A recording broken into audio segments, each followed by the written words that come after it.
Elle, tu n'es qu'une simple négresse, hurla l'officier, tout en brisant les vitres de la voiture de la femme noire, ignorant que quelques minutes plus tard, il supplierait pour sa vie. Le bruit sourd du bâton contre la vitre résonna comme une détonation. L'officier Ramirez venait de détruire la vitre d'une voiture garée devant un immeuble de bureaux.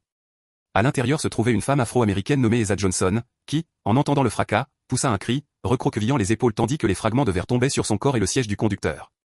Et soudain, elle put parler, mais qu'est-ce qui lui prend?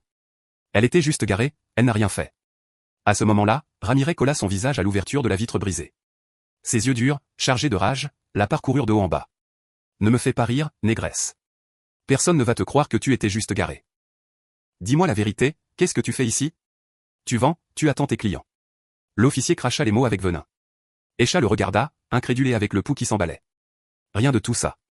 J'attends une réunion officielle, et pour autant que je sache, je ne commets aucun délit. À cet instant, Ramirez sourit avec mépris. Bien sûr, bien sûr. Les gens de ton espèce ne commettent jamais de délit, n'est-ce pas? Vous voulez toujours vous faire passer pour des victimes, toujours la même rengaine.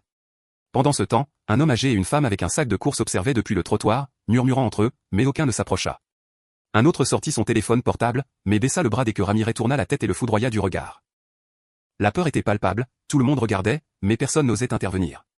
À ce moment-là, le policier reporta son regard sur Esa et frappa avec sa botte le cadre de la porte. Sors de la voiture immédiatement ou tu veux que je te sorte de force. L'air était étouffant, lourd, comme si la tension recouvrait toute la rue. Esa prit une profonde inspiration, s'obligeant à garder son calme, bien que la rage commençât déjà à se mêler à la peur, mais Esa ne bougea pas. Sa poitrine se soulevait et s'abaissait rapidement à cause du choc, mais elle refusa quand même de descendre de la voiture. Je ne vais pas sortir, dit-elle d'une voix tremblante, bien que dans ses yeux brilla une étincelle de résistance. Je n'ai rien fait et je ne vais pas sortir. À ce moment-là, le visage de Ramirez se défigura de fureur, et soudain il fit un pas en arrière, et d'un mouvement brusque, il déchargea à nouveau le bâton contre une autre vitre, cette fois la vitre arrière de la voiture. La deuxième explosion retentit dans la rue vide. Les morceaux de verre pleuvirent à nouveau à l'intérieur du véhicule, rebondissant sur le siège arrière et laissant un trou sombre comme une blessure ouverte. En sentant le fracas, Esha cria en se cachant le visage, et un fil de désespoir se mêla à sa voix. Mais qu'est-ce qui lui arrive? Pourquoi il me fait ça? Je suis juste une femme garée, je ne fais rien. À ce moment-là, Ramirez, sans réfléchir, se pencha à nouveau vers elle, son ombre la recouvrant, et lui grogna entre les dents. C'est justement pour ça, parce que vous ne faites jamais rien, mais je sais que vous avez toujours quelque chose en tête, que ce soit de la drogue, des armes, des vols, et ne me raconte pas d'histoire. La sueur coulait sur son front, sa respiration était agitée, comme s'il était face à un ennemi mortel au lieu d'une simple femme assise dans sa voiture. Sur le trottoir, les rares témoins observaient en silence, paralysés. L'homme âgé secoua la tête en signe de désapprobation, mais ne fit pas un pas en avant. La femme avec le sac de course murmura quelque chose comme « pauvre fille », avant de détourner le regard et de reprendre son chemin. Pendant ce temps, à l'intérieur de la voiture, Esha sentait que l'air s'échappait de ses poumons. Le son du verre résonnait encore dans ses oreilles. Ses mains tremblaient, mais elle ne baissa pas le regard.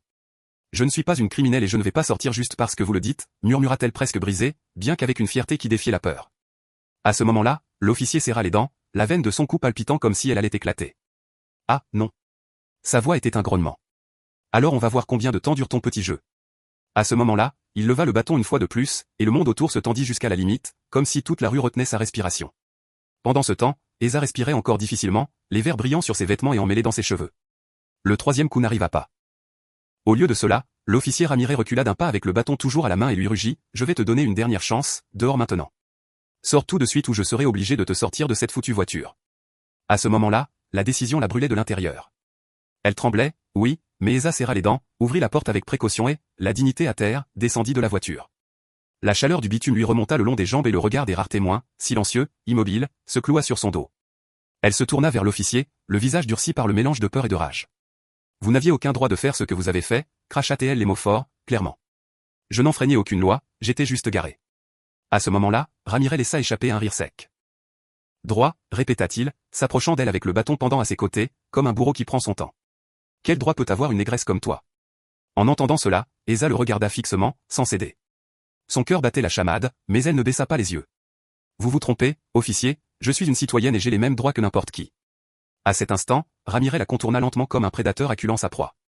Il s'arrêta devant elle et cracha avec mépris. « Citoyenne, vous n'êtes que la poubelle de ce pays, une plaie.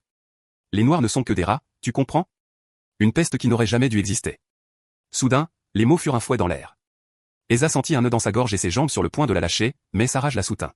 « Vous n'allez pas me parler comme ça, lui cria-t-elle, la voix se brisant entre fureur et larmes contenues. Vous n'avez aucun droit de me traiter comme si je n'étais pas humaine. » Un silence pesant tomba d'un coup. Les quelques témoins sur le trottoir se recroquevillèrent encore plus, incapables d'intervenir. L'atmosphère devint suffocante, comme si l'air lui-même attendait le prochain mouvement de Ramirez. Il fit un pas de plus vers elle, ses yeux brillants de haine, ses poings serrés. L'humanité se gagne par ceux qui valent quelque chose, et vous, il leva à peine le bâton avec un sourire tordu, vous ne vaudrez jamais rien. Tu veux que je te montre ce qui arrive quand une ordure comme toi se croit avoir le droit de parler? Il grogna en s'approchant jusqu'à être à quelques centimètres de son visage.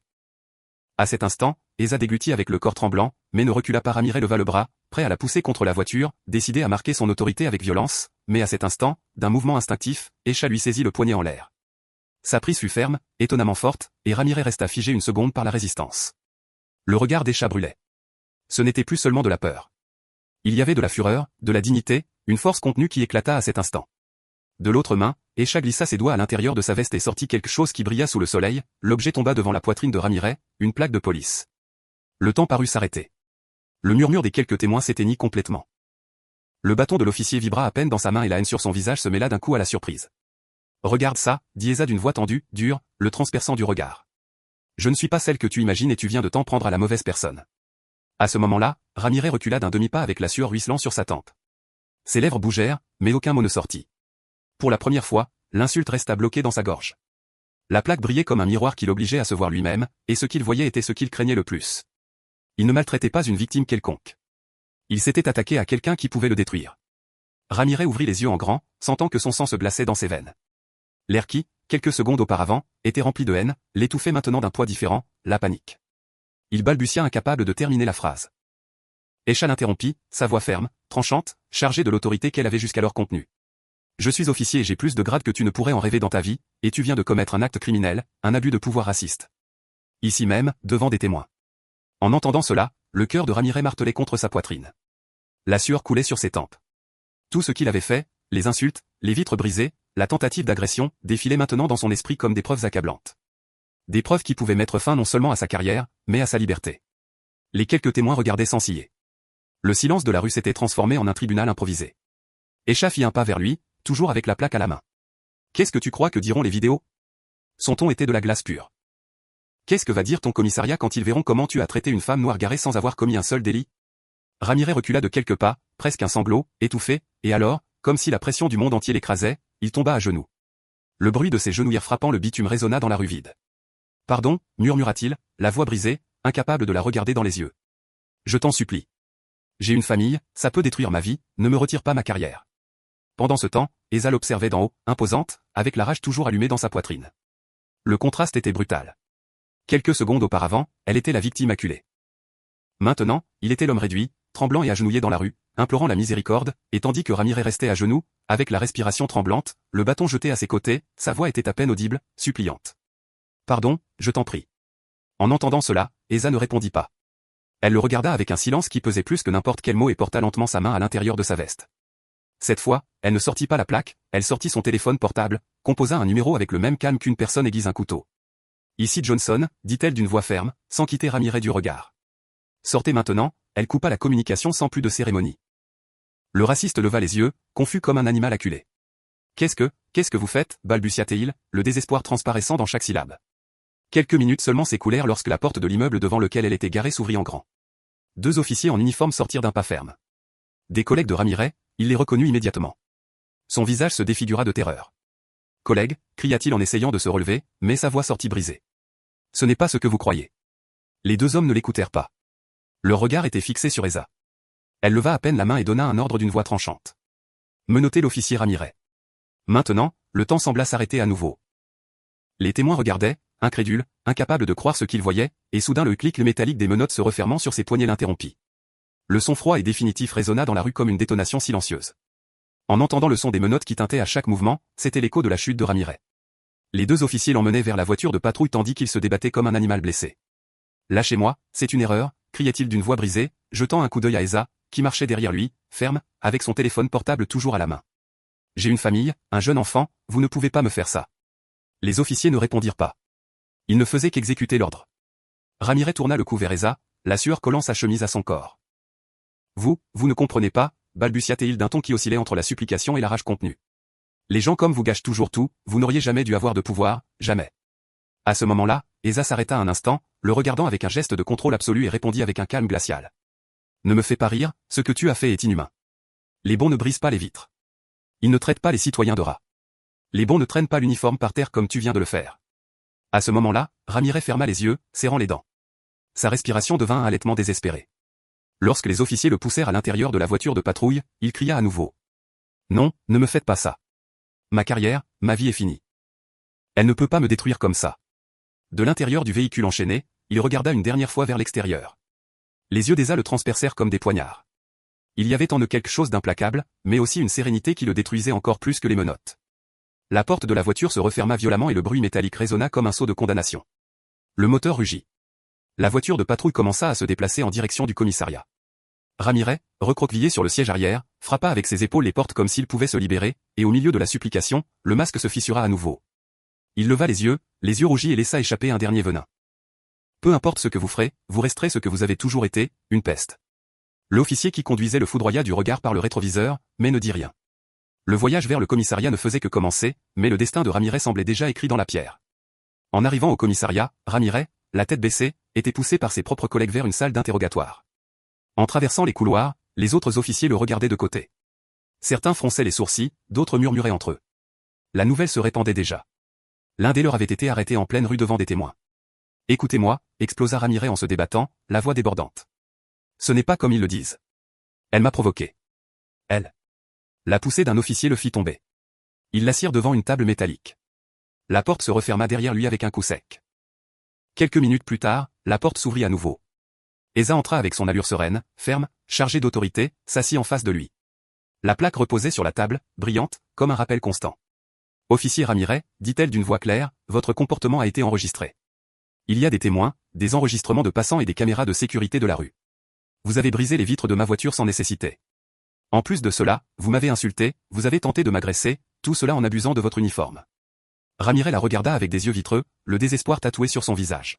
« Je ne faisais que remplir mon devoir, je ne savais pas qui vous étiez. » Esa l'interrompit d'un coup sec de la main sur la table. « Il ne s'agit pas de qui je suis » sa voix résonna dans la salle. « Il s'agit de ce que vous avez fait.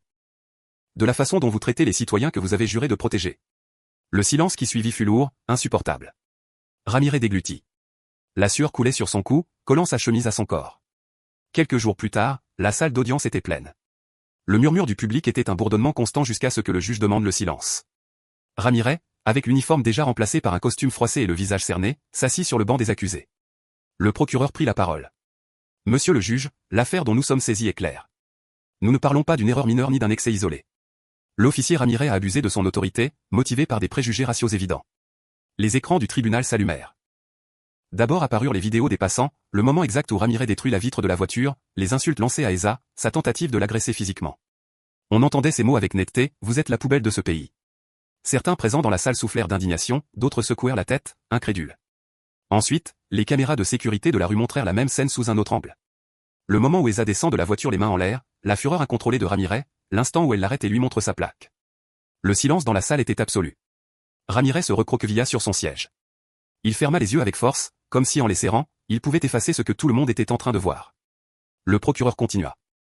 Les preuves sont irréfutables, et le plus grave, monsieur le juge, c'est qu'il ne s'agit pas d'un cas isolé. C'est le reflet d'un modèle d'abus et de racisme qui ne peut plus être toléré dans nos forces de sécurité. Le regard du juge se posa sur Ramirez, dur, implacable. Celui des chats depuis le banc des témoins était tout aussi ferme. Pour la première fois, l'homme qui se croyait maître de la rue comprenait que tout ce qu'il avait construit s'écroulait devant les yeux de tout le pays. Soudain, le juge ajusta ses lunettes et jeta un dernier coup d'œil au dossier. Ramirez restait sur le banc des accusés avec les mains entrelacées, les menottes brillant sous la lumière des projecteurs. La sueur perla sur son front et sa respiration était un halètement contenu. Le juge parla d'une voix grave. Ce tribunal a examiné les preuves, écouté les témoignages et analysé les vidéos qui montrent clairement ce qui s'est passé. Il fit une pause. L'écho de ces mots semblait frapper tous les présents. L'accusé, l'officier Ramirez, a brisé les vitres d'un véhicule garé sans motif légal, a insulté avec des expressions racistes l'occupante de celui-ci et a de plus tenté de l'agresser physiquement. Tout cela en abusant de son autorité et en portant un uniforme. Ramirez baissa la tête. Les murmures grandirent parmi le public jusqu'à ce que le juge frappe avec son maillet. Pour les délits d'abus d'autorité, de dommage à la propriété privée, d'agression en degré de tentative et de conduite discriminatoire aggravée, ce tribunal le déclare coupable. Un silence dense remplit la salle. Esa, assise parmi les personnes présentes, ferma les yeux un instant et expira. Le juge continua. La peine est de 8 ans de prison effective, l'interdiction permanente d'exercer des fonctions publiques et le paiement d'une indemnité à la victime. Le maillet frappa une fois de plus, scellant le destin de Ramirez. L'officier tomba en arrière sur son siège avec les yeux grands ouverts, incapable d'articuler un mot. Seul un murmure s'échappa de sa gorge. Ma vie est finie. Les gardes le relevèrent immédiatement et l'escortèrent hors de la salle. Ses pas étaient maladroits, traînant, comme un homme qui avait finalement perdu tout ce qu'il croyait indestructible. Esa l'observa tandis qu'il était emmené, sereine, ferme, avec sa dignité intacte. Elle avait commencé la journée en étant traitée comme une intruse, une peste, et la terminait avec la justice se mettant de son côté. Le monde extérieur attendait les gros titres, mais dans cette salle, le verdict avait déjà écrit la dernière ligne de l'histoire. Si cette vidéo vous a plu, vous devez voir celle-ci où il croyait pouvoir la frapper au tribunal, mais un appel a changé la donne. Cliquez maintenant et on se retrouve là-bas. Nous voulons aussi savoir d'où vous nous regardez. Laissez-nous un commentaire en mentionnant votre pays. N'oubliez pas de vous abonner et de laisser un like.